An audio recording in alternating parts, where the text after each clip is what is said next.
Hey, what's up? It's Jim, and today is day 5 of my Halloween week of videos, and today I will be talking about the film Halloween. This is also continuing my series of reviews where I review every film that John Carpenter ever directed. Michael Myers, who has escaped from a mental institution after 15 years, he was put there because he killed his sister on Halloween in 1963. He has escaped and gone back to his hometown and starts terrorizing and stalking Laurie Strode, played by Jamie Lee Curtis, and going after her on Halloween night 1978, while Donald Pleasence, a psychiatrist who always knew he was crazy and was going to go and kill people and had no remorse for human emotion, tries to go after and find him before he goes on the killing spree that we all know he's going to go on. Halloween shows that Carpenter knew how to make a perfect horror genre film. It's just so simple and anonymous almost. You know, it's almost perfect in its anonymity. And I think that's kind of the genius to Halloween. Whereas, you know, you look at the other slasher films, they always had to have a twist and make it very specific. And Halloween wasn't like that. I know in the film it takes place in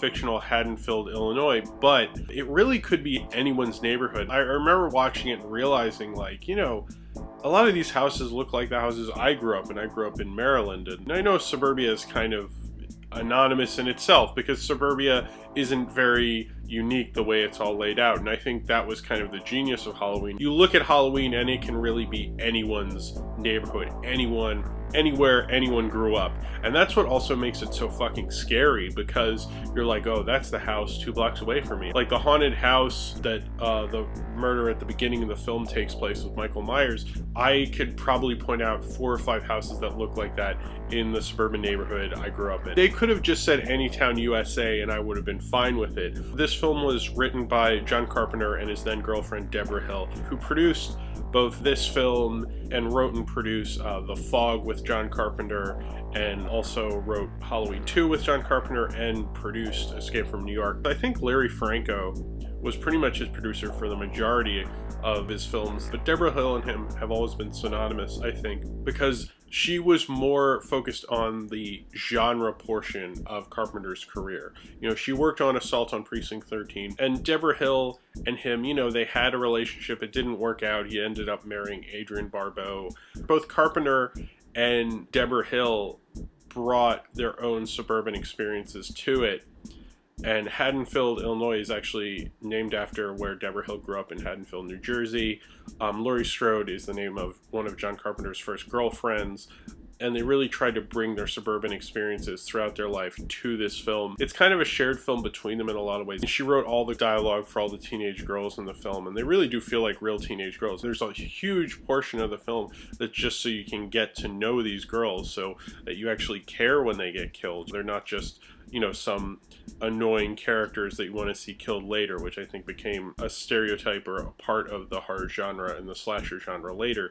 She really wanted them to feel like real teenage girls, and they did because of that. This is more of, I think, a collaborative effort in terms of the screenplay with Carpenter than I've seen from his other films. Certainly he wrote other films with other people. I mean, film is a collaborative medium, but this just feels like more of a shared vision. Although I think Carpenter was mostly in charge, Deborah Hill and the commentary of this film seem to understand what helped Carpenter's career and what hurt Carpenter's career, and I think she understood that and understood him as her director. When I think of Deborah Hill, I think of Halloween, and I think of The Fog, and I think of this period of Carpenter. I remember when I first saw this film. I've gone to this a few times, but my dad, he would often go to the Blockbuster with me, and he would just give me so much shit if I'd rent any horror movie. I remember one time I rented The Craft just because I wanted to see what all the kids at school were talking about, and he gave me so much shit on the way home. I was like, I don't know if this is worth it. Maybe I'll just wait till I'm older. And I remember me and a bunch of friends were waiting to see the special edition of Return of the Jedi, and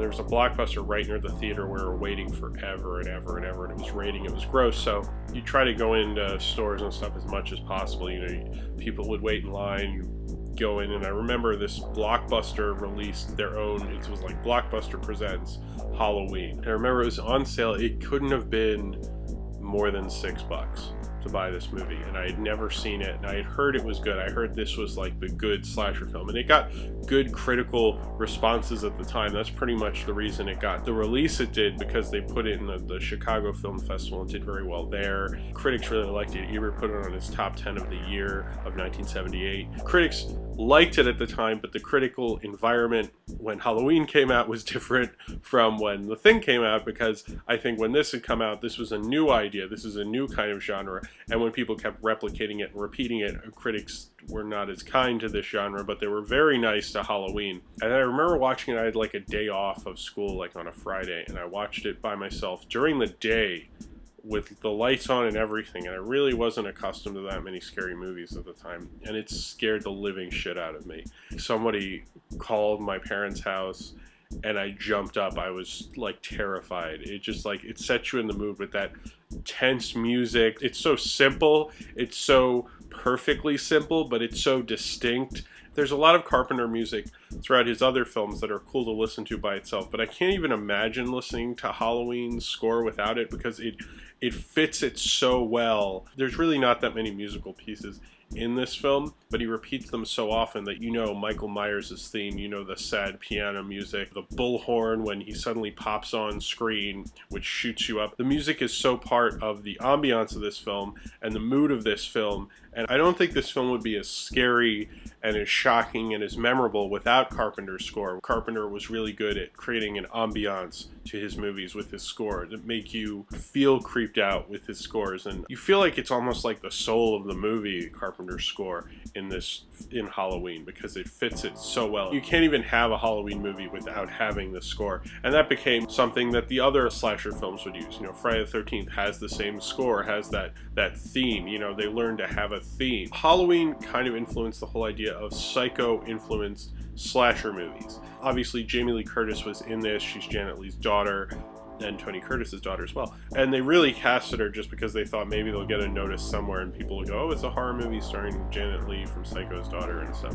That was really why she was cast. I think this shows kind of the strong female heroine that Jamie Lee Curtis became known for in this, and Prom Night, and The Fog, and especially Road Games, which I think is one of her best performances in this period. And it's interesting that this genre also became something totally different from what Halloween invented, because I think, you know, as much as this genre becomes known for misogyny and the idea that if women have sex, or if you have sex or do drugs or drink, you're gonna die. I mean, Laurie Strode got high in that car before she went babysitting. Laurie Strode is not innocent. So the whole idea that if you do drugs or have sex or drink, you're gonna die in a horror movie, that sequence goes on for a while, and she smokes quite a few times. She was pretty clearly high when she showed up for that gig. Also, I think Laurie Strode is not like this virginal character that, you know, Scream would later make fun of. I think she's more than that, and she's different from that. It shows what people will do to a genre. This is kind of the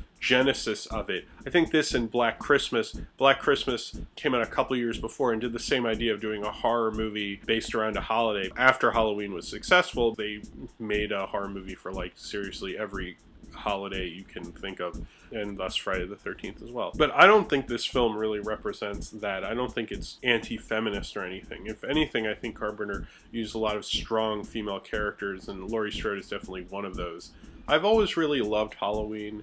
I watch it every Halloween. I probably won't this year because I did this review and it was like too close, so maybe I'll watch something else. But next Halloween I definitely will. And I'll probably always watch this on Halloween, and it's kind of a special treat. For me, Carpenter, this is when he was really one of the better genre directors around. And he could have probably made a more complex movie, I think, shot-wise and everything. But there's kind of a master filmmaker eye to this whole film. How it goes from these wide shots at the beginning that are very wide, and it slowly gets claustrophobic as the film goes on, where you have her in a closet at the end, and at the beginning you have her in a field with her friends. These big epic shots of suburbia. And just look at the opening shot where they're going through Michael Myers' perspective throughout the house, which is actually 3 shots. The You can notice the cuts in there if you watch them closely, but it's still an amazing shot. They used a Steadicam knockoff called the Panaglide, which was Panavision's version of the Steadicam. That opening is just like a motherfucker. I mean, it's like that amazing Steadicam shot and then that crane shot going out. It's gorgeously made in its simplicity. It invented a genre, and it shows a true great genre filmmaker can exemplify that genre, and I think Carpenter was that. And it showed how he could make comments on genre later because he could make a perfect little genre film, and that's what Halloween really is. That's what makes it such a memorable, amazing, influential film, is that it's just so perfect in that genre. And if you look at all those other films, it tries to complicate it. You don't fall in love with the characters as much, you don't have the same feeling, it's not as masterfully made. And this is really, Carpenter could make things with a real eye for detail and could really shoot the hell out of something. This was made in 21 days, in less than a month, and he could make you a movie. It would be a pretty damn good movie. He made 3 films this year: Someone's Watching Me, Halloween, and Elvis with Kurt Russell. This was an amazing year for Carpenter. This shows why people thought he was such an effective low-budget filmmaker, because he really was. And Halloween is like the calling card of all that, because you can watch Halloween and go, oh wow, he did this in 21 days for $300,000 and he came out with Halloween. It certainly looks like it was very low budget, but the way it was kind of directed and how smart he made it was very smart, but it's so bare bones. It shows a director who really knew the movies. Pauline Kael, in her review of Halloween, comments that Carpenter doesn't seem to have had any life outside the movies.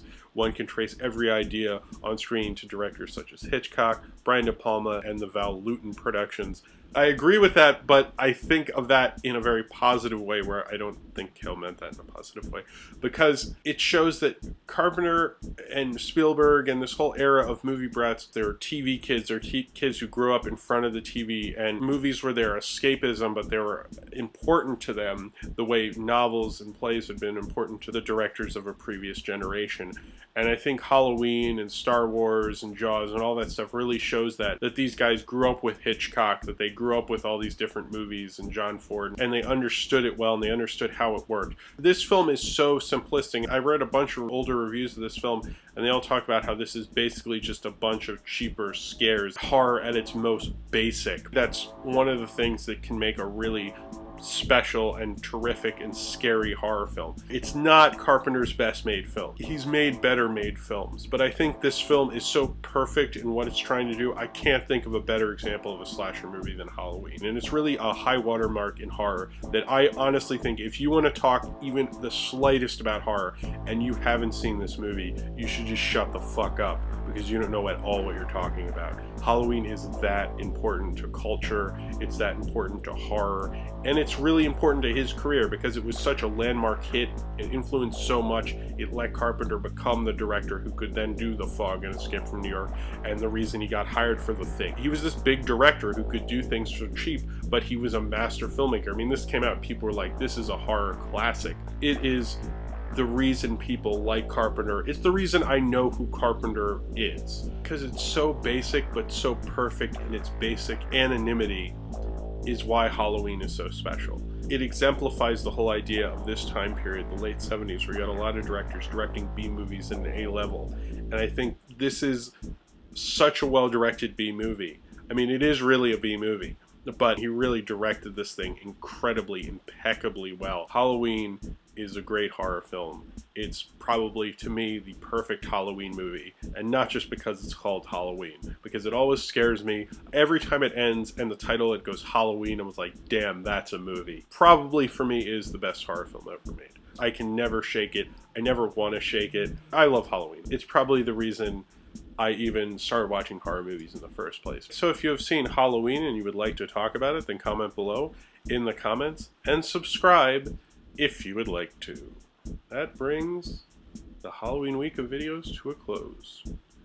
Hopefully I will see you next Halloween.